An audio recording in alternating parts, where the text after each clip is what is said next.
Hello students, welcome to VT Biology. बच्चों today we are going to do biological classification chapter. इससे पहले इस chapter के हम 3 पार्ट्स पढ़ चुके हैं. पहले पार्ट में हमने पढ़ा था 5 किंगडम क्लासिफिकेशन, उसके बाद हमने पढ़ा था मोनोरा किंगडम और सबसे बाद में हमने पढ़ा है प्रोटिस्टा किंगडम. आज हम इस चैप्टर का दूसरा किंगडम करने जा रहे हैं जिसका नाम है फंजाई. मैं गारंटी देती हूँ इस वीडियो के बाद आपको इस किंगडम के सारे कॉन्सेप्ट क्लियर हो जाएंगे. जैसा कि आप सभी को पता है वीडियो बिल्कुल क्रिस्प और टू द पॉइंट होगी. तो विदाउट टाइम वेस्ट किए हुए बच्चों शुरुआत करते हैं फंजाई की. तो चलिए सबसे पहले बच्चों फंजाई का हैबिटाट देखते हैं कि फंजाई कहाँ पाए जाते हैं. फंजाई जनरली उन जगह पाए जाते हैं बच्चों जहाँ ह्यूमिड यानी मॉइस्चर हो और जहाँ वार्म कंडीशन हो. वार्म मतलब टेम्परेचर थोड़ा सा ज़्यादा हो. अब इसको समझाने के लिए मैं आपको एक एग्जाम्पल देती हूँ जो आपकी एनसीईआरटी में भी दिया हुआ है. बच्चों आपने जनरली ध्यान दिया होगा कि हम गर्मियों के दिन में यदि खाना बाहर छोड़ देते हैं यानी कि हम फ्रिज में खाना नहीं रख रहे तो वो खाना बहुत जल्दी खराब हो जाता है. क्यों? क्योंकि टेम्परेचर ज़्यादा है गर्मियों के दिन में तो फंजाई उस खाने पे ग्रो कर जाएंगी. ठीक है, खाना खराब हो जाएगा. लेकिन वही खाना यदि हम सर्दियों के दिन में बाहर रखते हैं तो वो टेम्परेचर कम होने की वजह से फंजाई उस खाने पर ग्रो नहीं कर पाती और वो खाना इतनी जल्दी खराब नहीं होता. ठीक है, इसीलिए हम गर्मियों के दिन में खाने को फ्रिज में रखते हैं. ठीक है बच्चों, ये तो एग्जाम्पल है आपकी एनसीईआरटी का जो मैंने आपको एक्सप्लेन किया. अब आगे बढ़ते हैं. देखो बच्चों आपकी एनसीईआरटी में एक और लाइन लिखी हुई है कि they are cosmopolitan in distribution. अब आप कहेंगे कि मैम कॉस्मोपॉलिटन का क्या मतलब है. तो कॉस्मोपॉलिटन जो वर्ड है उसका मतलब है कि दे अकर एवरीवेयर, मतलब उनका डिस्ट्रीब्यूशन वाइड स्प्रेड है. ये सॉइल में भी मिलते हैं, वाटर में भी मिलते हैं और एयर में भी मिलते हैं. Even some of them are living as parasite on living organism also. ठीक है, तो दे अकर एवरीवेयर. बच्चों नेक्स्ट है कि देयर बॉडी इज थैलॉइड. अब बच्चों आप कहोगे कि थैलॉइड वर्ड का क्या मतलब है, तो इसको एक एग्जाम्पल से समझते हैं. हम एग्जाम्पल लेते हैं अपना ही. देखिए हम अपनी बॉडी की बात करें तो हम बहुत जल्दी आइडेंटिफाई करके बता सकते हैं कि हमारी बॉडी का ये हेड है, ये हमारे लेग्स हैं, ये हमारे हैंड्स हैं.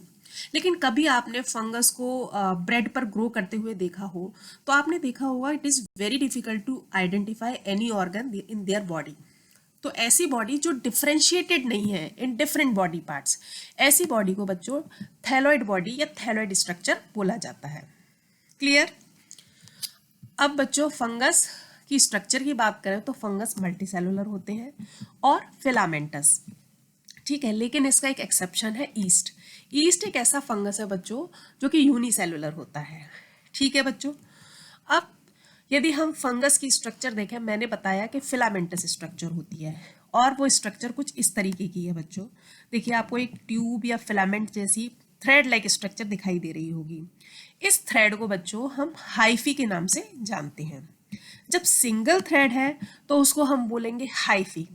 लेकिन जनरली क्या होता है बच्चों, बहुत सारे हाइफी आपस में एंटेंगल करके एक नेट जैसी स्ट्रक्चर बना देते हैं, जैसे कि आप यहाँ इस साइड देख पा रहे होंगे. इस नेटवर्क ऑफ हाइफी को बच्चों माइसीलियम के नाम से जाना जाता है. क्लियर? चलिए आगे बढ़ते हैं. बच्चों फंजाई में हाइफे दो तरीके के होते हैं, एसेप्टेट और दूसरा सेप्टेट. ठीक है बच्चों, तो एसेप्टेट अब आप नाम से पता कर पा रहे होंगे बच्चों, ए मीन्स एब्सेंट और सेप्टेट मीन्स सेप्टा. यहाँ पर सेप्टा एब्सेंट होता है. अब ये बच्चों सेप्टा क्या होता है? Septa means cross wall. ठीक है, यहाँ पर क्रॉस वॉल जैसी स्ट्रक्चर नहीं होती है. सारे न्यूक्लियाई एक ही ट्यूब लाइक स्ट्रक्चर में प्रेजेंट है, यानी कि मल्टी न्यूक्लिएट कंडीशन है. और मल्टी न्यूक्लिएट कंडीशन को फंजाई के केस में बच्चों सीनोसिटिक कंडीशन बोलते हैं. इस बात को मैं थोड़ा डायग्राम की हेल्प से आपको समझा देती हूँ. देखिए ये एक हाइफे है, ओके, ट्यूब लाइक स्ट्रक्चर है. इसमें बहुत सारे न्यूक्लियाई आप देख पा रहे होंगे and they are not separated from each other by any cross wall. ठीक है, तो यानी कि बहुत सारे न्यूक्लियाई जब एक ही ट्यूब में प्रेजेंट है तो इसको मल्टी न्यूक्लिएट कंडीशन कहेंगे और मल्टी न्यूक्लिएट कंडीशन को हम सीनोसिटिक कंडीशन भी बोलते हैं.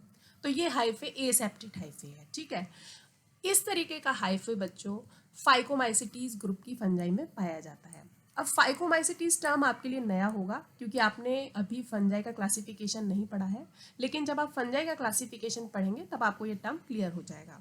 अभी के लिए आपको घबराने की ज़रूरत नहीं है, सिर्फ आप नोट डाउन कर लीजिए कि एसेप्टेट हाइफे फाइकोमाइसिटीज ग्रुप में पाया जाता है। अब बच्चों नेक्स्ट है सेप्टेट हाइफे यानी कि यहाँ पर सेप्टा प्रेजेंट होगा। तो देखिए आप देख पा रहे हैं कि इस तरीके के हाइफे में दो न्यूक्लियाई के बीच एक क्रॉस वॉल जैसी स्ट्रक्चर प्रेजेंट है। ठीक है, अब बच्चों आपने देखा होगा कि इस क्रॉस वॉल को मैंने एकदम कंप्लीटली ऐसे ड्रॉ नहीं किया है, मैंने कुछ स्पेस छोड़ा है। ठीक है, इस स्पेस को हम सेप्टल पोर के नाम से जानते हैं। अब सेप्टेट हाइफे एस्कोमाइसिटीज, बेसिडियोमाइसिटीज और ड्यूटेरोमाइसिटीज ग्रुप की फंजाई में मिलता है। अगेन ये टर्म आपके लिए नए हैं, लेकिन जब आप फंजाई का क्लासिफिकेशन पढ़ेंगे तो ये सारे टर्म आएंगे, इसलिए आप घबराइए मत।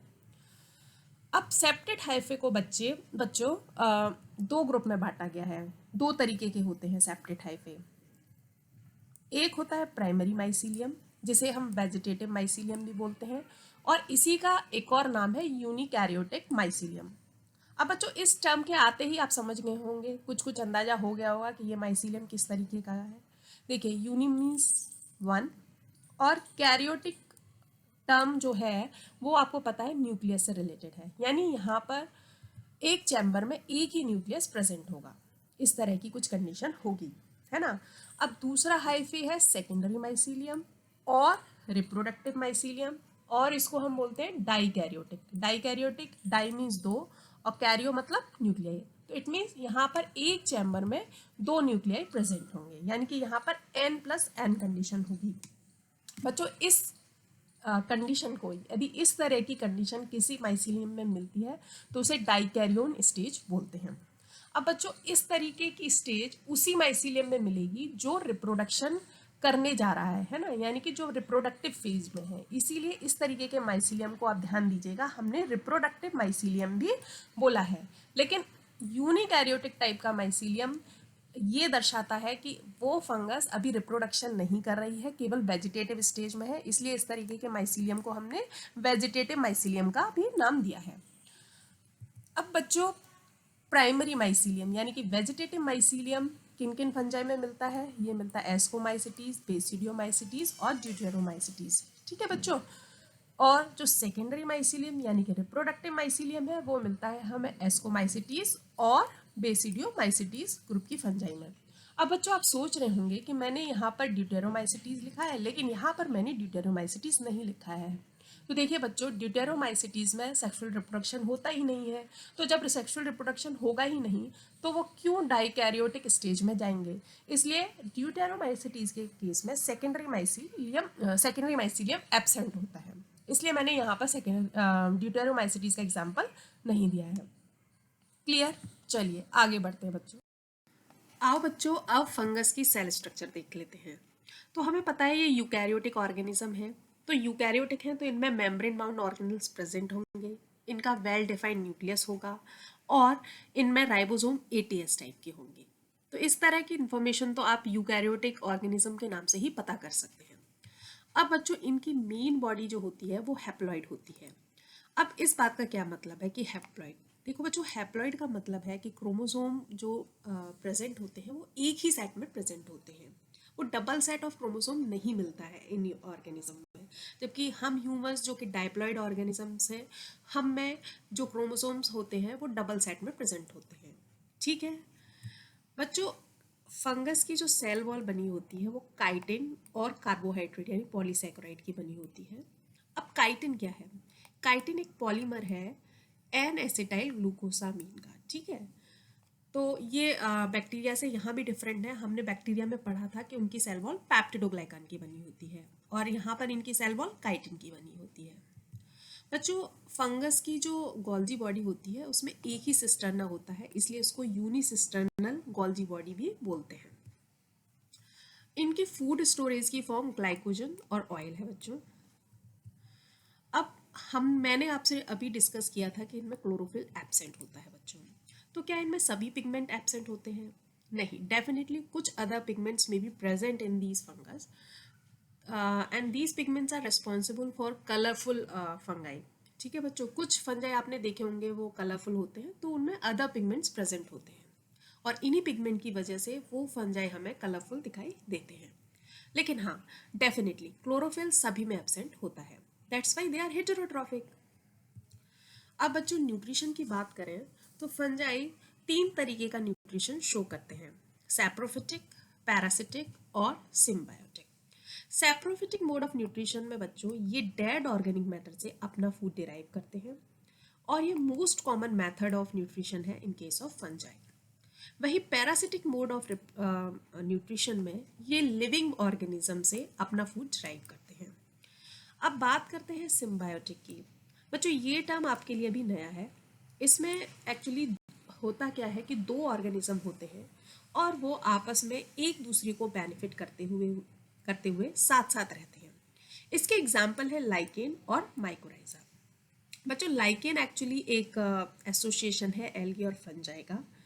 एल्गी चूँकि फोटोसिंथेसिस कर पाते हैं इसलिए ये फूड सिंथेसिस में हेल्पफुल है, जबकि फंजाई एल्गी को शेल्टर देके और मिनरल और वाटर एब्जॉर्ब करके एल्गी की हेल्प करता है।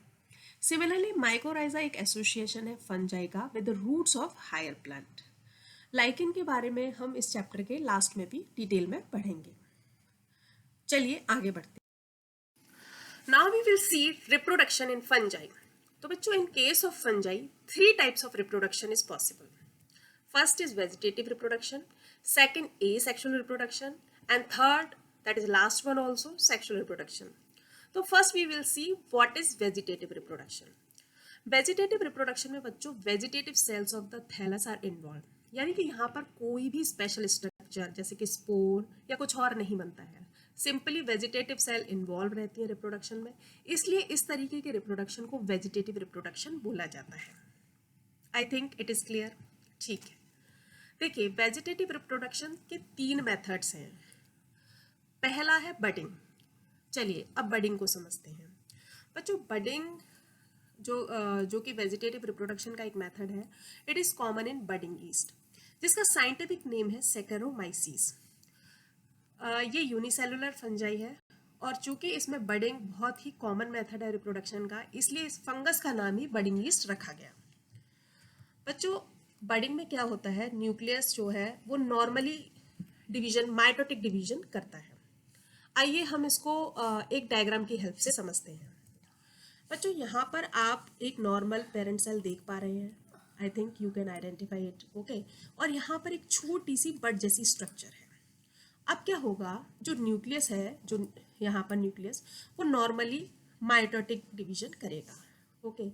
After nuclear division cell wall will constrict. आप देख पा रहे हैं कि सेल वॉल यहाँ पर कुछ धस सी गई है, ओके। क्या होगा, ये बड सेल पेरेंट सेल से सेल वॉल के थ्रू अलग हो जाएगी, ठीक है। और फाइनली क्या होगा, बड सेल पेरेंट सेल से डिटैच हो जाएगी और it will give rise to a new thallus. तो बच्चों हमने देखा कि बडिंग में 2 डॉटर सेल्स बनी, एक बड सेल है हमारे पास, है ना, और दूसरी है parent cell. But can you identify कि both cells are not equal, they are unequal because one is bigger, parent cell is bigger and bud cell is smaller, okay. I think it is clear to you. Now we will see the another method of vegetative reproduction, that is fission. तो fission बच्चों common होता है fission east में, है ना, और इसका scientific name है साइजोसैकरोमाइसिस। इसमें भी वही है, normal mitotic division of nucleus होगा। Only difference from budding is that कि both the resultant cell will be identical, है ना। यहाँ पर आप ऐसा नहीं देख रहे हैं कि एक डॉटर सेल छोटी है और एक डॉटर सेल बड़ी है, they are equal in size. So this is fission kind of vegetative reproduction. अब बच्चों third method of vegetative reproduction है फ्रेगमेंटेशन, जो कि most common type of reproduction है इन केस ऑफ फंगस। इसमें क्या होता है कि जनरली जो फंगस का माइसीलियम है वो किसी भी कारण से कोई फिजिकल कारण हो सकता है, कुछ डैमेज हो सकता है, उससे छोटे छोटे फ्रैगमेंट्स में टूट जाता है, ठीक है। और each fragment of fungus is capable of developing a new thallus. So I think it is clear. Now we will discuss about asexual reproduction. Now we will see asexual reproduction. बच्चों in asexual reproduction what will happen?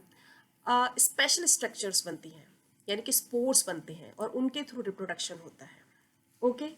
अब बच्चों ए sexual reproduction को समझने से पहले कुछ terms हैं, ठीक है, मैं उनको पहले आपको समझाना चाहती हूँ। पहले आप उनको थोड़ा ध्यान से समझ लीजिए। देखिए, प्लानोस्पोर एक टर्म है, इसका मतलब है मोटाइल स्पोर, यानी कि उसमें कुछ ऐसी स्ट्रक्चर होंगी जिससे वो स्पोर मोटाइल होगा, जैसे कि फ्लैजिला हो सकता है। नेक्स्ट है ए प्लानोस्पोर। तो आप नाम से ही समझ सकते हैं, ए मीन्स एब्सेंट, यानी कि यहाँ पर नॉन मोटाइल स्पोर होगा। मोटिलिटी के लिए जो स्ट्रक्चर होगी वो यहाँ एब्सेंट होगी। नेक्स्ट है बच्चों, कभी कभी स्पोर इनसाइड द स्पोरेंजिया बनते हैं। तो जब वो स्पोरेंजिया के अंदर बनते हैं, ऐसे स्पोर्स को हम एंडोजीनस स्पोर्स बोलते हैं। वहीं जब स्पोर्स स्पोरेंजिया के आउटसाइड बन रहे हैं, तो ऐसे स्पोर्स को एक्सोजीनस स्पोर्स बोला जाता है। क्लियर? अब देखिए बच्चों, in case of fungi 3 kinds of spores are formed. तो पहला है उसमें से जू स्पोर्स। जू स्पोर्स बच्चों प्लानोस्पोर है, it means they are motile and these are endogenous, यानी कि ये स्पोरेंजियम में प्रोड्यूस होते हैं। यहाँ पर स्पोरेंजियम को जूस्पेरेंजियम का नाम दिया है। अब बच्चों मैंने इसका एग्जांपल सिनगाइट्रियम लिखा हुआ है, यदि आप इसको अपने नोट्स में इंक्लूड करना चाहते हैं तो कर लीजिए, अदरवाइज आपकी एनसीईआरटी में ये नहीं दिया हुआ है। बट डेफिनेटली यदि आप एग्जाम्पल लिखेंगे तो आपके आंसर का वेटेज बढ़ जाता है। हाँ देखिए बच्चों, अब मैंने जूसपोर की स्ट्रक्चर भी यहाँ दिखा रखी है। देखिए ये जूसपोर है, और यहाँ पर इस क्योंकि ये प्लानोस्पोर यानी कि मोटाइल स्पोर है, तो इसमें फ्लैजिला भी दिखाया गया है। इस फ्लैजिला की मदद से ये मोटाइल स्पोर्स है। अब बच्चों दूसरा स्पोर है स्पोरेंजियोस्पोर। ये कैसे स्पोर है? ये है ए प्लानोस्पोर, यानी कि नॉन मोटाइल होंगे, इनमें फ्लैजिला जैसी स्ट्रक्चर नहीं होगी। And these are endogenous spores, यानी ये स्पोरेंजियम के अंदर प्रोड्यूस होते हैं, और इसका एग्जाम्पल है राइजोपस। यहाँ पर मैंने स्पोरेंजियोस्पोर की स्ट्रक्चर दिखाई है बच्चों। देखिए ये स्टॉक जैसी जो स्ट्रक्चर, इसको स्पोरेंजियोफोर बोलते हैं। जो स्पोरेंजियोफोर की टिप है वो स्टेराइल टिश्यू है, इसको कॉल्यूमेला के नाम से जानते हैं। और ये बैग लाइक जो स्ट्रक्चर है, पूरा बलून लाइक स्ट्रक्चर, उसको स्पोरेंजियम बोलते हैं। स्पोरेंजियम स्पोर से फिल्ड है, आप देख पा रहे हैं, और इन स्पोर को हम बोलते हैं स्पोरेंजियोस्पोर। देखिए अब ये स्पोर्स नॉन मोटाइल है, इसलिए ये ए प्लानोस्पोर है, और चूंकि ये स्पोरेंजियम के अंदर प्रोड्यूस हो रहे हैं, इसलिए ये एंडोजिनस काइंड ऑफ स्पोर्स है। क्लियर? अब थर्ड और जो लास्ट काइंड के स्पोर, लास्ट टाइप के स्पोर्स है, सॉरी, उनको हम बोलते हैं कुनिडिया। बच्चों ये most common type of spores है। ये ए प्लानोस्पोर है, अगेन ये नॉन मोटाइल है, but these are exogenous spore, यानी ये स्पोरेंजिया के अंदर प्रोड्यूस नहीं होते हैं, बाहर प्रोड्यूस होते हैं। और इसका एग्जाम्पल है एस्परजिलस। अब इसकी भी स्ट्रक्चर देख लेते हैं बच्चों। देखिए यहाँ पर जो स्टॉक जैसी स्ट्रक्चर है, इसका नाम है कोनिडियोफोर, और कोनिडियोफोर से लगी हुई फर्स्ट ऑर्डर ऑफ ब्रांच को हम रेमाई भी बोलते हैं। रेमाई के ऊपर होती है सेकेंड ऑर्डर ब्रांच, जिसे कि मेटुले भी बोलते हैं। मेटुलो से ऊपर है फ्लास्क जैसी स्ट्रक्चर, जिसे हम बोलते हैं स्टेरिगमेटा। अब स्टेरिगमेटा पर कोनिडिया एक स्पेशल काइंड ऑफ अरेंजमेंट में लगे रहते हैं। आप देखेंगे यहाँ पर सबसे यंगेस्ट स्पोर बेस पर है, और सबसे ओल्डेस्ट स्पोर सबसे टॉप पर है। Okay, this kind of arrangement is known as basipetal arrangement. अब बच्चों थोड़ा सा रिकॉल करिए।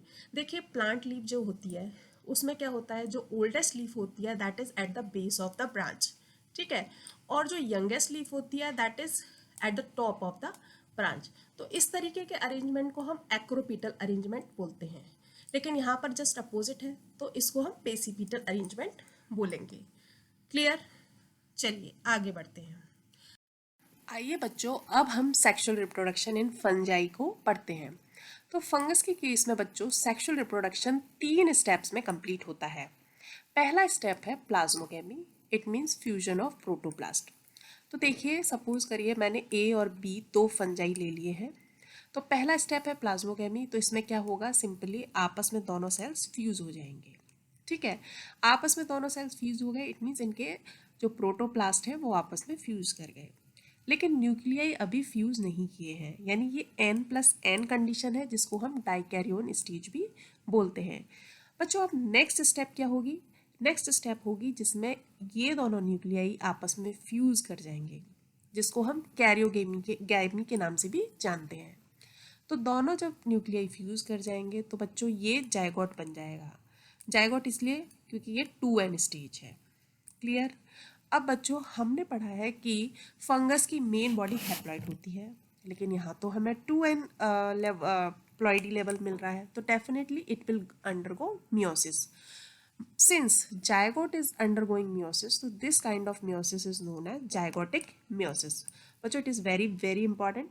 कभी कभी पूछा जाता है कि फंगस में कैसी मियोसिस मिलती है, तो जायगोटिक मियोसिस फंगस के केस में पाई जाती है। तो मियोसिस में हमें पता है कि प्लॉइडी लेवल हाफ हो जाता है और मियोसिस के प्रोडक्ट 4 डॉटर सेल्स होते हैं, तो डेफिनेटली यहाँ भी हमें 4 हैप्लॉइड स्पोर्स मिलेंगे। अब ये spores under favourable condition germinate करके हैप्लॉइड बॉडी ऑफ फंजाई बना देंगे। तो इस तरीके से आप देखते हैं फंगस का लाइफ साइकिल कंप्लीट हुआ। अब बच्चों आपने ध्यान दिया होगा कि यहाँ पर 2n स्टेज केवल एक जाइगोट वाली स्टेज में ही मिली है हमें, बाकी सारी स्टेज हैप्लॉइड है। ठीक है, तो जब ऐसी लाइफ साइकिल जिसमें डाइप्लॉइड स्टेज बहुत कम समय के लिए है, बाकी टाइम के लिए सिर्फ हैप्लॉइड स्टेज ही है, तो इस तरीके की लाइफ साइकिल को हम हैप्लॉन्टिक लाइफ साइकिल बोलते हैं। तो फंगस में कैसी लाइफ साइकिल मिलती है? Haplontic life cycle. अब बच्चों एक और चीज़ यहाँ पर आपके लिए इम्पॉर्टेंट है, डाइकैरियन स्टेज। बच्चों फाइकोमाइसिटीज़ में देखिए, मैं थोड़ा सा आपको शॉर्ट में बता देती हूँ। फंगस को एक्चुअली 4 क्लासेस में डिवाइड किया गया है। 4 बेसिकली ग्रुप्स हैं फंजाई के। पहला है फाइकोमाइसिटीज़, दूसरा है एस्कोमाइसिटीज़, तीसरा है बेसिडियोमाइसिटीज़ और चौथा है ड्यूटेरोमाइसिटीज़। तो बच्चों ड्यूटेरोमाइसिटीज़ में तो सेक्सुअल रिप्रोडक्शन होता ही नहीं है। ठीक है, बाकी के बचे 3, फाइकोमाइसिटीज़, एस्कोमाइसिटीज़ और बेसिडियोमाइसिटीज़। तो फाइकोमाइसिटीज़ में बच्चों डाइकैरियन स्टेज होती नहीं है। सिंपली यहाँ सेल फ्यूज करेंगी, फ्यूजन होगा, प्लाज्मोगेमी, और फिर फटाफट से कैरियोगेमी हो जाती है, यानी डाइकैरियन स्टेज होती नहीं है। जबकि एस्कोमाइसिटीज़ और बेसिडियोमाइसिटीज़ में डाइकैरियन स्टेज काफ़ी लंबे समय तक रहती है। ठीक है बच्चों, तो ये बात आपको ध्यान रखनी है कि this stage is prominent in ascomycetes and basidiomycetes, but it is absent in phycomycetes. आइए बच्चों अब फंजाई का क्लासिफिकेशन पढ़ते हैं। तो फंजाई को बेसिकली 4 ग्रुप्स में डिवाइड किया गया है। पहला है बच्चों फाइकोमाइसिटीज़, दूसरा है एस्कोमाइसिटीज़, तीसरा है basidiomycetes, fourth and last one is deuteromycetes. Clear. Phycomycetes को हम फर्दर दो ग्रुप्स में डिवाइड कर सकते हैं बच्चों। पहला है oomaisities और दूसरा जाइगोमाइसिटीज़। आपकी एनसीईआरटी में ये डिवीजन नहीं दिया हुआ है, लेकिन फिर भी यदि आप ये डिवाइड करते हैं तो definitely it will help you in understanding the feature of different groups. तो that's why I have done this. बच्चों यदि हम हैबिटेट की बात करें तो हैबिटेट जो oomaisities फंजाई हैं दे आर एक्वेटिक, लेकिन बाकी के सारे ग्रुप्स चाहे जाइगोमाइसिटीज़ हो, एस्कोमाइसिटीज़ हो, बेसिडियोमाइसिटीज़ हो या ड्यूटेरो, ऑल आर टेरेस्ट्रियल, यानी वो हमेशा टेरेस्ट्रियल हैबिटेट में पाए जाते हैं। जबकि oomaisities ऐसे फंजाई हैं जो एक्वेटिक हैबिटेट में मिलते हैं। नेक्स्ट बच्चों हैबिटेट। तो फाइकोमाइसिटीज़ का पूरा ग्रुप ऑब्लिगेट पैरासाइट है। ठीक है, फाइकोमाइसिटीज़ एक ऐसा ग्रुप है जो ऑब्लिगेट पैरासाइट है। एस्कोमाइसिटीज़ में some are saprophytes, some are parasitic and some are coprophilous also. This term is I think new for you. तो coprophilous fungi वो होते हैं जो डंग पर ग्रो करते हैं। बेसिडियोमाइसिटीज़ फंजाई के लिए आपकी एनसीईआरटी में एक लाइन लिखी है बच्चों, they grow in soil, on logs और ऑन ट्री स्टम्प्स। क्लियर। अब देखिए बच्चों, ड्यूटेरोमाइसिटीज़ some are saprophytes and some are parasitic, but majority of them are decomposers of litter. बच्चों लिटर क्या होता है? लिटर है जो ट्रीज होते हैं उनकी ट्विग्स, ब्रांचेस या लीव्स ज़मीन पर गिर जाती हैं, तो उस वेस्टेज को हम लिटर बोलते हैं। तो ये डिकम्पोजर्स हैं उस लिटर के, तो डेफिनेटली ये रिसाइकलिंग ऑफ न्यूट्रिएंट्स में हेल्प करते हैं। नेक्स्ट बच्चों सेल वॉल। तो हमने पढ़ा था बच्चों कि सेल वॉल जो फंगस की होती है वो काइटिन की बनी होती है, लेकिन oomaisities ऐसे फंजाई हैं जिनमें सेल वॉल सेलुलोज की बनी होती है, लेकिन बाकी सारे ग्रुप्स में आप देख रहे हैं काइटिन की सेल वॉल है। ठीक है। अब बच्चों देखिए, सेल वॉल का सेलुलोज का होना किस किंगडम में पाया जाता है? आपको पता है प्लांट की सेल वॉल सेलुलोज की बनी होती है, ओके। और कौन से ऐसे प्लांट्स हैं जो एक्वेटिक होते हैं? एल्गी होते हैं। तो इसीलिए हमने oomacetes को एल्गल फंजाई के नाम से भी जाने इसीलिए हम oomacetes को एल्गल फंजाई के नाम से भी जानते हैं। क्लियर? अब बच्चों सेप्टा की बात करते हैं। देखिए बच्चों, हमने पढ़ा है कि जो फाइकोमाइसिटीज़ है उसमें सेप्टा एब्सेंट होता है और यहाँ पर कैसा माइसिलियम होता है? सिनोसिटिक, ठीक है। तो इस ग्रुप में तो सेप्टा होगा नहीं, ठीक है। अब बाकी के तीनों एस्कोमाइसिटीज़, बेसिडियोमाइसिटीज़ और ड्यूटेरोमाइसिटीज़ में सेप्टा प्रेजेंट होता है, ठीक है। अब बच्चों एक चीज़ और है, थोड़ा समझ लीजिए। जो एस्कोमाइसिटीज़ में प्राइमरी माइसिलियम यानी एन वाला जो माइसिलियम है वो प्रोलॉन्ग्ड ड्यूरेशन के लिए होता है, जबकि जो सेकेंडरी माइसिलियम यानी कि n+n वाला माइसिलियम वो शॉर्ट ड्यूरेशन के लिए होता है। जबकि बेसिडियोमाइसिटीज़ में इसका जस्ट अपोजिट है। यहाँ पर प्राइमरी माइसिलियम शॉर्ट ड्यूरेशन के लिए होगा और जो सेकेंडरी यानी डाइकैरियोटिक माइसिलियम प्रोलॉन्ग ड्यूरेशन के लिए होता है। ड्यूटेरोमाइसिटीज़ की बात करें बच्चों तो यहाँ सेकेंडरी माइसिलियम होगा ही नहीं, क्योंकि सेकेंडरी माइसिलियम हमने पढ़ा है कि वो रिप्रोडक्टिव जो फेज़ में फंजाई जा रही है उसमें ही मिलता है। तो यहाँ पर तो सेक्सुअल रिप्रोडक्शन एब्सेंट होता है, तो डेफिनेटली यहाँ सेकेंडरी माइसिलियम एब्सेंट होगा। बच्चों सेक्सुअल रिप्रोडक्शन को परफेक्ट मोड ऑफ रिप्रोडक्शन समझा जाता है, ठीक है। अब चूँकि ड्यूटेरोमाइसिटीज़ में ये perfect mode of reproduction absent होता है, इसीलिए इन वाले फंजाई को हम इम्परफेक्ट फंजाई के नाम से जानते हैं, ओके। अब बच्चों सेप्टल पोर की बात करते हैं। अब देखिए जहाँ पर सेप्टा नहीं है वहाँ पर तो सेप्टल पोर होगा नहीं, तो इट मीन्स ये फाइकोमाइसिटीज़ में सेप्टल पोर एब्सेंट होगा, लेकिन बाकी के सारे ग्रुप्स में सेप्टल पोर प्रेजेंट होता है। क्लियर? चलिए अब बच्चों ए सेक्शुअल स्पोर की बात करते हैं। तो in case of oomacetes asexual spore is zoospore. In zygomycetes इसको स्पोरेंजियोस्पोर के नाम से जानते हैं। While in case of ascomycetes and deuteromycetes, conidia is the asexual spore. But basidiomycetes के केस में कहानी थोड़ी सी अलग है। देखिए बच्चों, यहाँ पर एसेक्सुअल रिप्रोडक्शन एब्सेंट होता है बट वेजिटेटिव रिप्रोडक्शन पाया जाता है और मोस्ट कॉमनली ये फ्रेगमेंटेशन के थ्रू वेजिटेटिवली रिप्रोड्यूस करते हैं। तो बच्चों ये लाइन आप बहुत अच्छे से याद रखिएगा कि बेसिडियोमाइसिटीज ऐसे फंगस हैं जिनके पास ए सेक्शुअल रिप्रोडक्शन या ए सेक्शुअल स्पोर्स नहीं होते, but vegetatively they reproduce and they reproduce through fragmentation. अब बच्चों सेक्शुअल स्पोर को भी देख लेते हैं। देखिए oomacetes में सेक्शुअल स्पोर है ऊ स्पोर और इसका प्लॉइडी लेवल है 2n। It means it is a kind of zygote, ठीक है बच्चों। Similarly in case of zygomycetes sexual spore is zygospore and ploidy level is again 2n। It means it is also a zygote.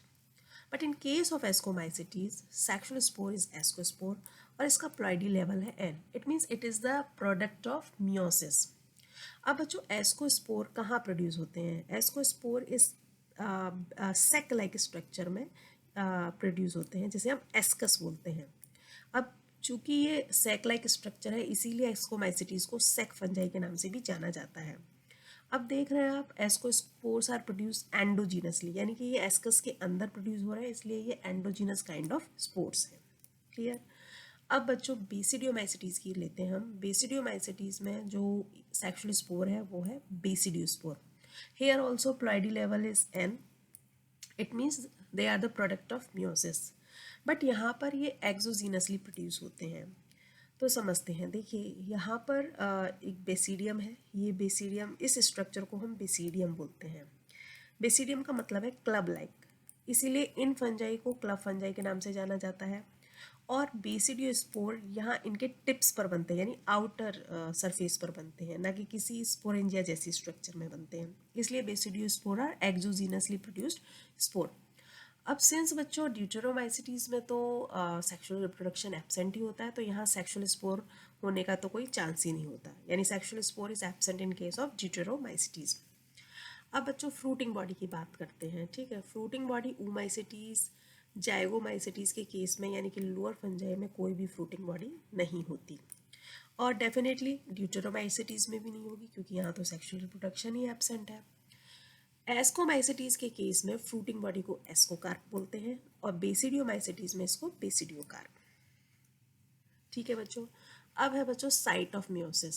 अब अभी हमने देखा था बच्चों कि ऊ स्पोर डाइप्लॉइड है यानी कि जायगोट है, तो अब ये मियोसिस करेगा, तो यहाँ पर साइट ऑफ मियोसिस क्या होगी बच्चों? Oospore. Similarly in case of zygomycetes the site of meiosis will be zygospore. ठीक है। अब बच्चों यदि हम एस्कोमाइसिटीज को लें और बेसिडियोमाइसिटीज को लें तो आप डेफिनेटली बता सकते हो कि यहाँ पर साइट ऑफ मियोसिस क्या होगी।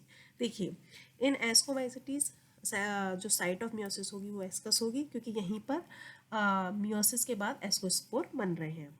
Similarly in case of basidiomycetes site of meiosis will B basidium, और इसके मियोसिस के बाद यहाँ पर बेसिडियोस्पोर बनेंगे। ठीक है, क्लियर बच्चों? चलिए अब आगे बढ़ते हैं। अब हम एग्जाम्पल्स देखेंगे डिफरेंट ग्रुप्स के। आइए बच्चों हम फटाफट से डिफरेंट ग्रुप्स ऑफ फंजाई के एग्जाम्पल्स देखते हैं। तो मैंने यहाँ पर वही एग्जाम्पल्स इंक्लूड किए हैं बच्चों जो आपकी एनसीईआरटी में दिए हुए हैं। तो हम ऊमाइसिटीज की बात करें बच्चों, ऊमाइसिटीज एक सब डिविजन है फाइकोमाइसिटीज का, है ना।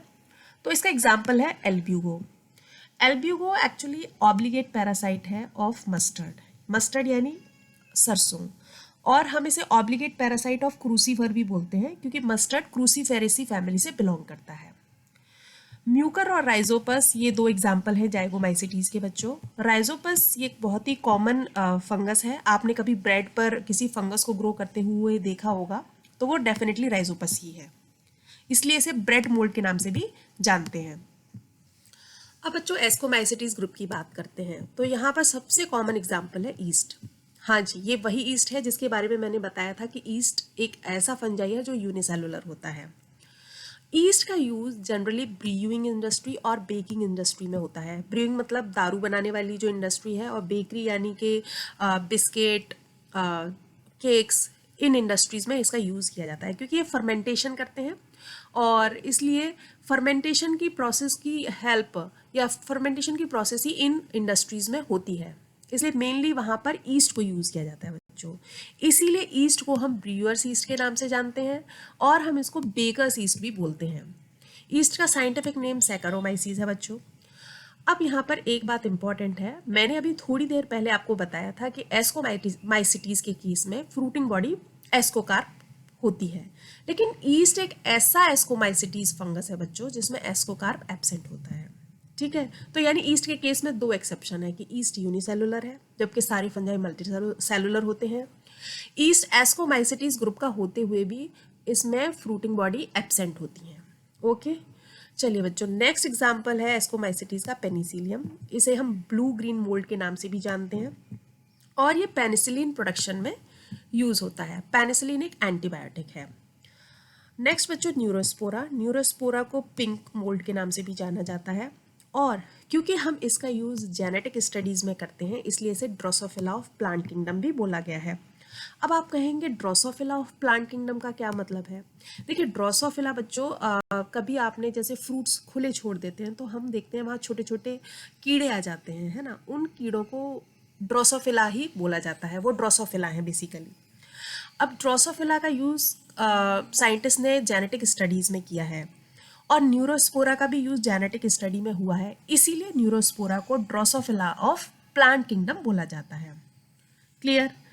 नेक्स्ट एग्जांपल है बच्चों क्लेविसेप्स, जिससे हम एक ड्रग डिराइव करते हैं जो कि एलएसडी। ठीक है, एलएसडी होती है। एलएसडी हेलुसिनेशन कॉज करता है बच्चों। ठीक है, तो इसलिए इसका यूज़ हम जो साइकोलॉजिकल प्रॉब्लम्स होती हैं लाइक डिप्रेशन, एंजाइटी, उसमें करते हैं।